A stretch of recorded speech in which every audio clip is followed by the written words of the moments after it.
Поканивме неколку тинеџери и им дадавме предизвик да препознаат што е вистинска вест, а што дезинформација. Ајде да видиме. Димитров има нова девојка. Оваа бомба е ќерка на руски милиардер. Фото, доказ МК.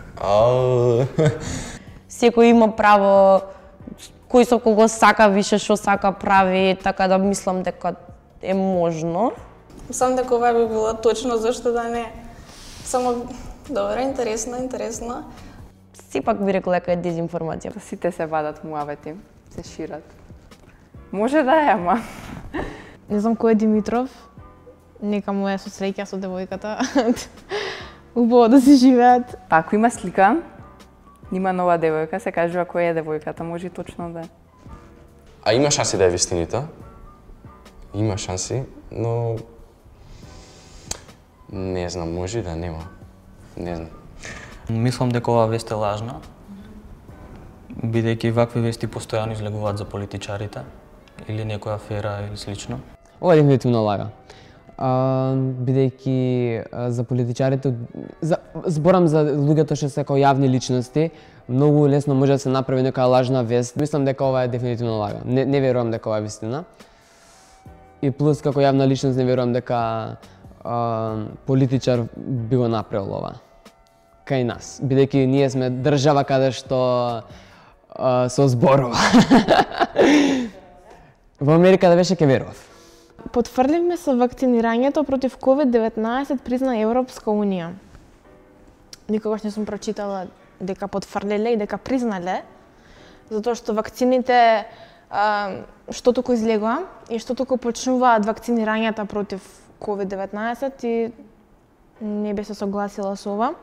Дезинформација. Не признале. Потврдливме, не знам. Не дава информација некоја конкретно за мене да ми привлече некое внимание. Мислам дека не беше дозволила Европската Унија да имаат некои потврлувања и грешки, така да наместо да одат напред, да одат назад, не верувам. Мислам дека не е точно. Дефинитивно потврдно. Можеше многу лесно да се спречи ширењето на почетокот кога се уште не беше многу. Сум сигурна дека е, односно не сум сигурна, мислам дека е неточно. Мислам дека ова е точно, меѓутоа зависи од кој аспект. Мислам дека има нешто точно и во ова. Па, мислам дека ова може би е вистина, но мислам дека многу е напишано како да им ја намали надежта на луѓето. И оваа вест мислам дека е лажна, бидејќи особено во врска со COVID-19 излегува многу теории на заговор и што се однесува на вакцинирањето, сега сме на почеток, а веќе Европската Унија дала изјава дека потврлиле. Едноставно не ми изгледа веродостојно. Ако не се лажам, Европската Унија ќе тужи Pfizer и Moderna, бидејќи не ги доставиле на време вакцините. Така да мислам дека ова е вистинска, или навистина го кажала министерката, ако не се лажам. Главниот научник на СЗО нема докази дека вакцините штитат од добивање и пренос на вирусот. Тогаш зашто се вакцинираат сите? За џабе ли се вакцинираат ако не штитат? Мислам, добро, нормално се прави експерименти, ама не знам како да го радам. Ова е многу тема што уште не можам да оформам моje мислење. Треба да помине некое време. Па не. Мислам дека успоред па да. Точно е, мислам дека. Дека нема докази, верувам дека и ова е вистина исто. Ова мислам дека е лажна вест. Мислам дека е фейк нюс. Има веќе докази, затоа и се направени тие trials. Не траеле доста, со месеци, не е од еднаш така за неколку дена. Има временски период, 3, 4, 5, 6 месеци.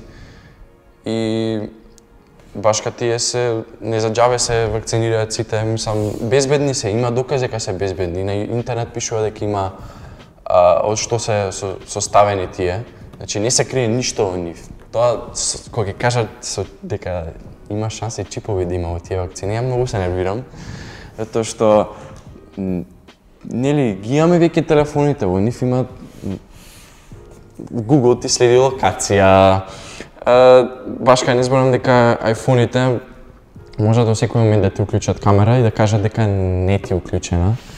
Значи, како се не пратат постојано, да не зборам дека сите податоци од скролање од листање на Instagram, Twitter, Facebook, сите тие информации подоцна тие фирми ги продаваат на некои други фирми. Така да веќе сме чипувани на еден начин. Оваа вест сигурно мислам дека е лажна, затоа што вакцините поминуваат низ многу фази за да бидат одобрени, за подоцна да се користат, да можат да се користат. И не гледам зошто главниот научник на СЗО би изјавил нешто вакво. Би рекол дека само втората статија е вистинска. Да, во право. Добро иде сега.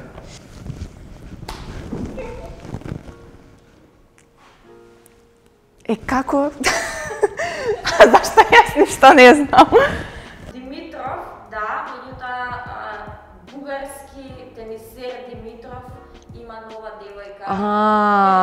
Па тоа више не друго. Меѓутоа не е тој што е на сликата. Знаев дека ќе биде вистина, бидејќи потврлувањето е доста широк поим, така да дури да не беше во таа конотација која што јас ја спомнав, сигурно на некој друг начин ќе се сметаше за потврлена. А дали ти можеш да препознаеш што е дезинформација? Појди на dezinformacije.info и реши го квизот. Колку поени ќе освоиш ти? За да ја зголемиш веројатноста дека ќе ги препознаеш дезинформациите, има 3 работи на кои треба да внимаваш. Провери ја веб страницата. Дали се работи за информативна веб страница, доверлив извор или можеби нечiji блог каде што тој може да ги пишува своите лични убедувања за светот. Провери го авторот на веста, дали воопшто е потпишан автор. Ако не е потпишан автор, тогаш е поголема веројатноста дека е дезинформација.